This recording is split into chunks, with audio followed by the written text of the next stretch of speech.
Esta es una producción de Grupo Fórmula. Ahora de viva voz, Francisco Abundis, director general de Parametría. Muy buenos días, mi querido Paco. Como siempre te saludo con un gran gusto. ¿Qué tal, Ricardo? ¿Cómo estás? Un gusto estar contigo.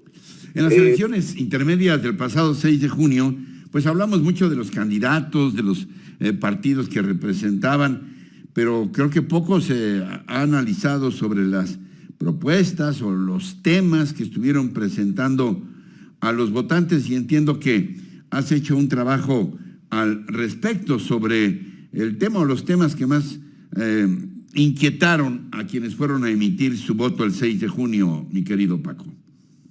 Así es, Ricardo. Pues la lógica de los votantes, ya lo mencionábamos aquí, siempre hay datos demográficos, es decir, datos como edad, escolaridad, que fueron los que reportamos aquí la semana pasada, y cuánto influyeron o qué tendencias generaron en la lógica del voto. Lo que te presento en esta mañana es lo que pudiéramos llamar los psicográficos o las razones del voto. Primero te diría que hay tres temas principales o que han imperado desde hace mucho tiempo en las elecciones, que es el tema de la inseguridad, la economía, la corrupción, y a se ha agregado el tema de salud. Como bien sabes, pues ha pasado a ser una preocupación de los mexicanos. Sí. En ambos modelos, cuando preguntamos por tres temas o por cuatro temas, la inseguridad acaba siendo lo más importante para el elector. Después vendría la economía, luego la corrupción, y digamos, cuando metemos el tema salud, pasa a estar por arriba de la corrupción, mandando digamos a la corrupción a cuarto lugar, pero siempre impera el tema de inseguridad. Cuando metemos solamente tres temas, la inseguridad fue lo más relevante para decidir. Fíjate, y llama la atención porque estamos hablando de un escenario de pandemia. Así es, y aún así no fue lo más importante. Lo más importante fue la inseguridad. Como te decía, cuando nuestra salud fue de casi una tercera parte de la población, 30%, la economía 24% y la corrupción 18%. Y cuando metes el tema salud, baja ligeramente la inseguridad, pero sigue estando arriba de los otros renglones en 28%, la economía 23%, luego vendría la salud 15% y la corrupción 13%.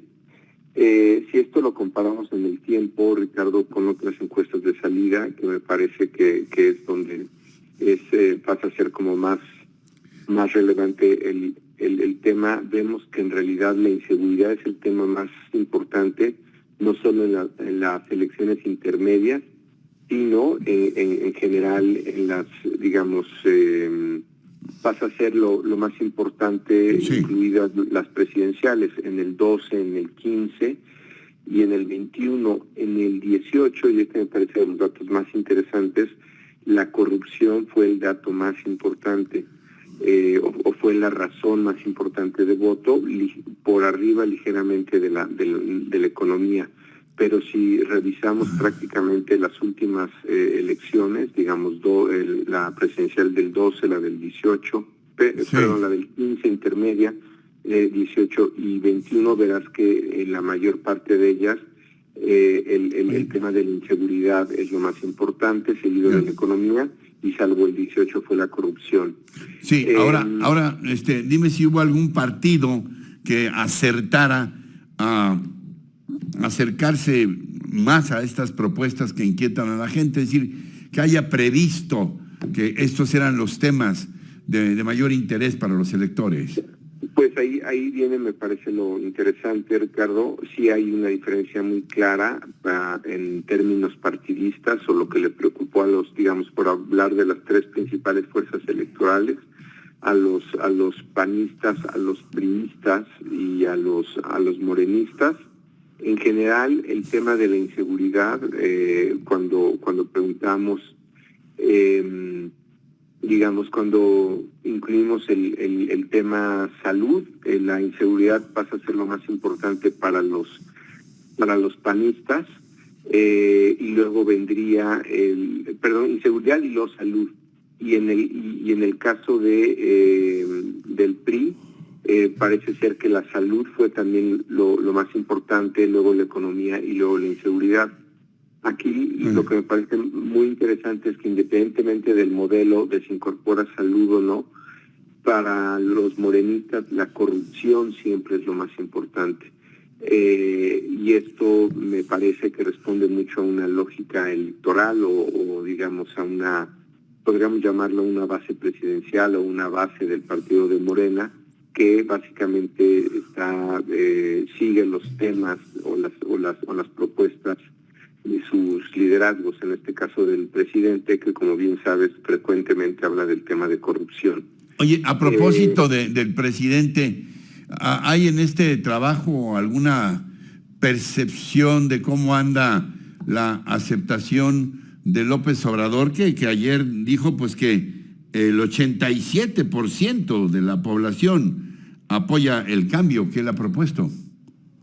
El dato que tenemos se parece un poco al de la población en general, es decir, entre la población en general está el 67% y en la encuesta de Salida estuvo alrededor de 64%, no es muy distinto. Pero bueno, esto varía según cómo se hace la pregunta. Nosotros simplemente le hacemos el aprueba mucho, el aprueba poco, el desaprueba mucho, el desaprueba poco, y al final te polariza un poco más. Pero digamos, en público abierto, nuestra última medición preelectoral tenía 67 y en la encuesta de salida 64, estaría prácticamente dentro del margen de error. Finalmente, en lo que se refiere a los temas que valora la gente o en lo que está haciendo bien las cosas o mal las cosas el presidente, es interesante el orden, porque también se parece cuando hacemos esta pregunta a población abierta. El combate a la pobreza es lo que más se valora, seguido del combate a la corrupción, y en los últimos renglones estaría combate a la delincuencia y combate al narcotráfico. Hay una diferencia entre 50 y 40 puntos en promedio en estos renglones. Es decir, la gente parece ser que sí está distinguiendo o está valorando lo que más allá de si es correcta o no esta evaluación. Nuevamente estamos en el mundo de las percepciones. Combate a la pobreza y combate a la corrupción es lo que parece que ve mejor la gestión del presidente, y combate a la delincuencia y narcotráfico es donde ve sus principales problemas. Como siempre, mi querido Paco, muy aleccionador escucharte, y además de muy grato saludarte todas las mañanas que nos haces el honor de estar con nosotros. Te mando un abrazo, Francisco Muniz. Un abrazo, y el honor es mío, como siempre, Ricardo. Un abrazo. Gracias, buen día. Encuentra más contenido